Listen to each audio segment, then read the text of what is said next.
And of course, the club got relegated to the National South. A little bit of a reset. Things seem to be going reasonably well. Consolidation was looking good, and then of course the second half of the season, the club almost got relegated. Yeah, I don't know what happened in that period. There was manager change.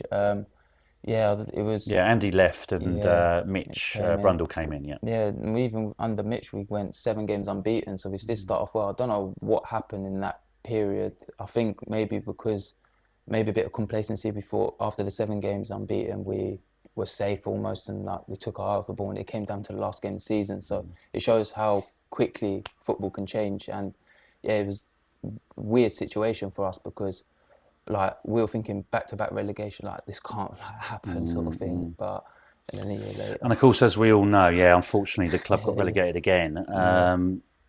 So just tell us about last season and the lessons that you learned. Um, yeah, it just shows that on the day, like it just what team turns up on the day wins the football match, and like we were competitive throughout every game, and it was just in small details in the final third we weren't clinical enough, and in the back line we shipped a few goals, and it wasn't like we got battered by any game. We were very competitive in every game, and I think it shows where we were as a club. We were like hard working, difficult to beat, but we just didn't have that quality in the final third and the quality in the back line to see out games. And yeah, it was difficult, but again, all these experiences, it's a massive learning curve for a young player like myself. And of course, another managerial change. Jake came in, but actually, performances improved a lot. You were a lot harder to beat, but still was obviously losing games by the odd goal. I know there's a couple of hide-ins, but generally it was like that, Yeah. wasn't it? The defence seemed to be sorted out a little bit. Do you feel like the club's now on an upward curve? Do you think it's bottomed out? And because there seems to be a lot of optimism now. Yeah. Well, since Jake came in, I think the environment around the football club, I think, it's changed a lot. I think there's a lot more positivity around it, where there was a quite negative environment around Dover. Since he's came in, he's changed that.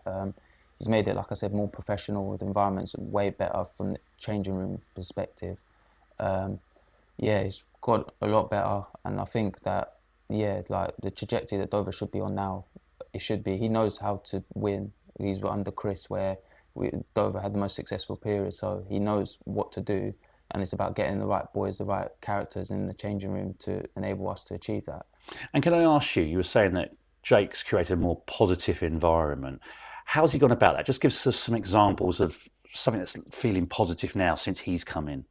Just like the small things, like he just like if it was in training, like it makes it more enjoyable. Like it's more competitive. It's like fun. Like it's constantly, it's hard work, but it's like enjoyable hard work. It's the sky's running. It's yeah, it's a positive environment for me personally. He's been great as well. Like I wasn't in the team a lot, and like he brought me back in the team, and like I think the first thing he said to me was like, I believe in you, like you've got a lot of quality, I'm going to start you, even though I wasn't in the squad for like a month, I think.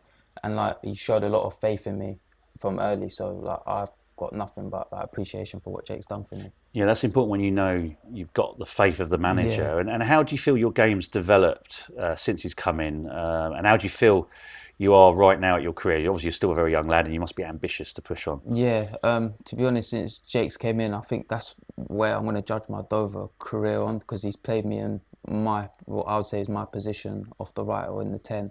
And I think that I've shown to him what I can do, and he's given me a lot of faith and a lot of trust, and he's given me that confidence, belief that I can do it. And he's always like said to me, like, he doesn't doubt my footballing ability. He just improves certain things like my body language, my body posture, because I know that I don't have a good body language on the pitch. But yeah, he's just said to me, like, in terms of footballing ability, like you've got it, and it's just about getting that confidence on the pitch and showcasing what I can do. Yeah. And of course, trying to improve all those things that perhaps aren't your strengths. Yeah, 100%. Yeah, because he's big on like my body language, and like when I give the ball away, not throwing up my arms. Just like my reaction is win the ball back as quick as I can, and I think that's changed. Like I'm pressing more, I'm working harder for the team, and I think that's due to Jake showing me a lot of belief. Now, of course, you live locally. You work as well now and again, don't you, away from football? Just tell us a little bit about what you do away from football. Yeah, I do some coaching on the side. I help the local boys around the area. So what does that involve? Just explain to us. So I'll do one-to-one. I run a few football clubs. Yeah, it's good to be fair. Yeah, it's just to inspire the local boys to play for Dover, to be honest. A lot of local boys play for other teams. It's nice to get them in Dover and get them in this environment sort of thing. Yeah, because obviously the club are going through that community route now, where they want more local people involved and more local players. And everyone loves a local favourite, back in the day. Yeah. But it's good, isn't it? Because these players care about the club. The fact they're actually from Dover and know, obviously, all Yeah. the supporters as well. Yeah, that's the thing, 100%. Like, especially me, like I really care about how we perform in the season, and I've been fuming, to be honest, at where Dover's gone, because I remember it being like one game off League Two, so like that's what you want. You want to be back there, but I know that it's slowly like building a process towards that, and it's going to take a few years, and hopefully, like with us bringing the community together, we can have that like strong foundation to push up the leagues, hopefully. Now, of course, you were once a fan on the terraces, cheering for the Whites. So, Yeah, what would you say to your fellow supporters now going into this new season? just like support us, to be honest. I remember when came here, the atmosphere was always like incredible, and also the performances on the pitch justified that. And I know that the performances and the results on the pitch haven't merited the support, and that's why it's been this way. But I think that this season there's a lot of optimism from the changing room, to be honest, and like from the staff and stuff like that. We want to do something special.